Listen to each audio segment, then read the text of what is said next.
এই ভিডিওটো আপোনালোকে আতিগুৰি মাৰি শেষলৈকে চাই তেন্তে আপোনালোকে এই যিটো আঁচনি বা অৰুণোদয় যিখন আঁচনি এই আঁচনিৰ পৰা যদি আপোনাৰ নাম বাদ পৰিছিল আপুনি যদি যোগ্য হয় আপুনি যোগ্য হোৱাৰ পিছতো যদি আপোনাৰ নামটো যদি কোনোবাই কাটি দিছে বা আপোনাৰ নামটো যদি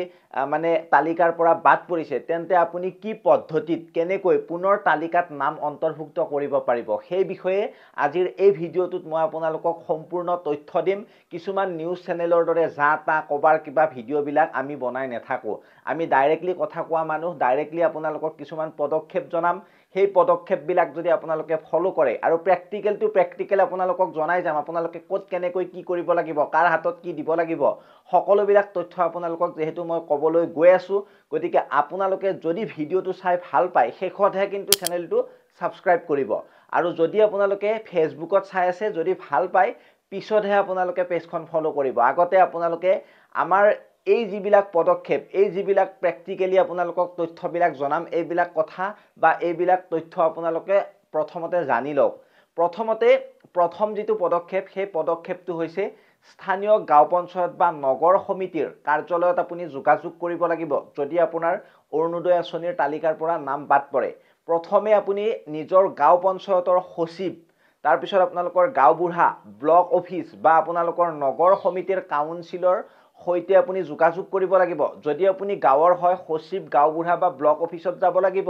বা আপুনি যদি নগৰৰ হয় তেতিয়া আপুনি নগৰ সমিতিৰ কাউন্সিলৰৰ সৈতে আপুনি যোগাযোগ কৰাটো আপোনাৰ বাবে অত্যন্ত প্ৰয়োজনীয়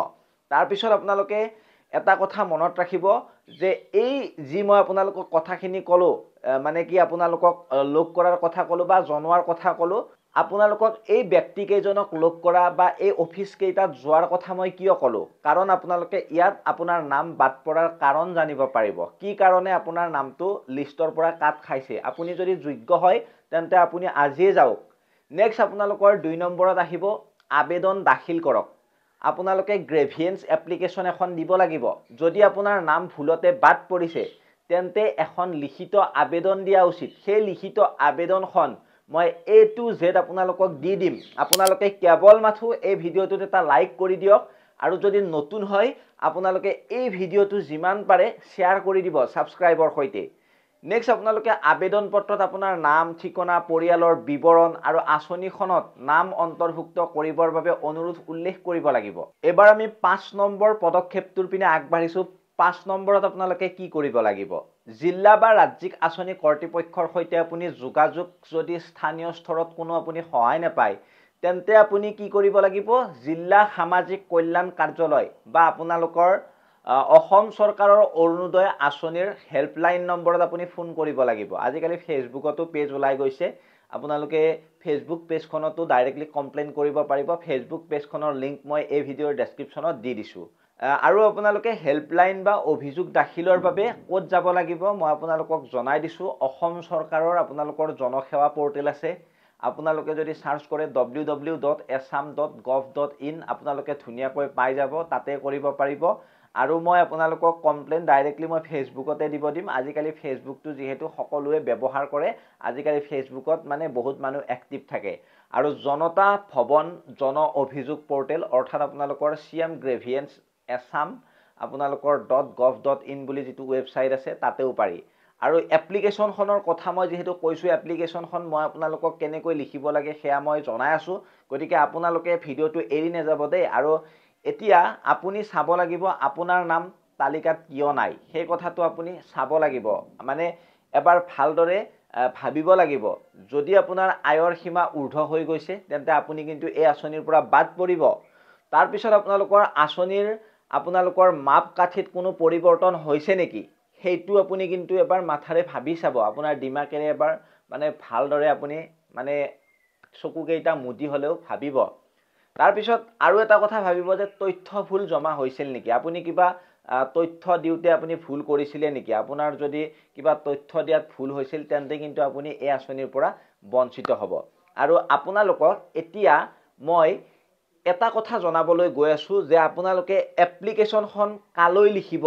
কাক দিব ক'ত দিব কি দিব এপ্লিকেশনখনৰ লগত সেইখিনি তথ্য মই এতিয়া আপোনালোকক ডাইৰেক্টলি মোবাইলৰ স্ক্ৰিনত দেখুৱাই আছো এতিয়া চাওক মই নোটপেডত লিখি ৰাখিছোঁ দৰখাস্ত কেনেকৈ দিব আৰু কাক দিব লাগিব। ষ্টেপ 1 দেখিছে আবেদন পত্ৰ প্ৰস্তুত কৰক। এখন লিখিত আবেদন পত্ৰ আপুনি বনাওক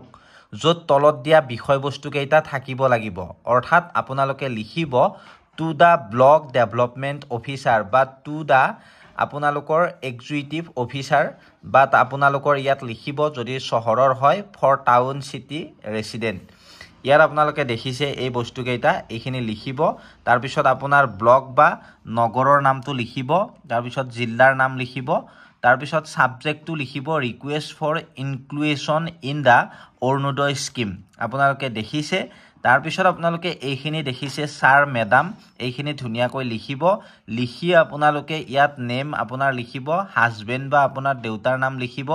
তাৰপিছত ভিলেজ কি হয় লিখিব, জিপি কি হয় লিখিব, ডিষ্ট্ৰিক্ট এজ এই সকলোবিলাক লিখিব। লিখি আপোনালোকে mobile number, bank account number, IFSC code, Aadhaar number, তাৰপিছত আপোনালোকৰ ছাপৰ্টিং ডকুমেণ্টছ কি কি লাগিব ইয়াৰ লগত আধাৰ কাৰ্ড লাগিব, বেংক পাছবুক লাগিব, ইনকাম চাৰ্টিফিকেট দিব লাগিব, ৰেচন কাৰ্ড দিব লাগিব, তাৰপিছত ভোটাৰ ID দিব লাগিব। তাৰপিছত আপোনালোকে এই সকলোবিলাক মানে ডকুমেণ্টছ আপোনালোকে জেৰক্স কৰি ধুনীয়াকৈ আপোনাৰ এপ্লিকেশ্যনখনৰ লগত সংলগ্ন কৰি দিব। ষ্টেপ 2ত আপোনালোকে চাব কাক দিব লাগিব। গ্ৰামাঞ্চলৰ হ'লে আপোনালোকে আপোনাৰ গাঁও পঞ্চায়তৰ সচিব বা গাঁওবুঢ়াৰ হাতত দিব অথবা ব্লক ডেভেলপমেণ্ট অফিচাৰ অৰ্থাৎ BDOৰ কাৰ্যালয়ত আপোনালোকে জমা দিব লাগিব। দ্বিতীয়তে আপোনালোকে নগৰ বা চহৰ অঞ্চলত অৰ্থাৎ মিউনিচিপালিটি বৰ্ড, টাউন কমিটি বা এক্সিকিউটিভ অফিচাৰক আপুনি জমা দিব লাগিব। তৃতীয়তে আপোনালোকে দেখিছে জমা দিয়াৰ পিছত আবেদন পত্ৰখন প্ৰাপ্তি চিহ্ন সহ কপি ৰাখি আপোনালোকে থৈ দিব। শেষত আপোনালোকে 1-2 সপ্তাহ পিছত ফলো আপ কৰক নাম অন্তৰ্ভুক্ত হ'ল নে নহ'ল। যদি নহয় পুনৰবাৰ আকৌ এই প্ৰক্ৰিয়াটো আপোনালোকে কৰিব। কাৰণ এনেকুৱা কৰিলে আপোনাৰ যদি লিষ্টত নাম নাই পাবৰ যোগ্য হৈও আপোনাৰ নাম আহি যাব। গতিকে এই কামটো কোনে কোনে কৰিলে বা কোনে কোনে কৰিব কমেণ্ট ছেকশ্যনত কমেণ্ট কৰিব। যদি ভাল লাগিলে ভিডিঅ'টো শ্বেয়াৰ কৰিব। ধন্যবাদ।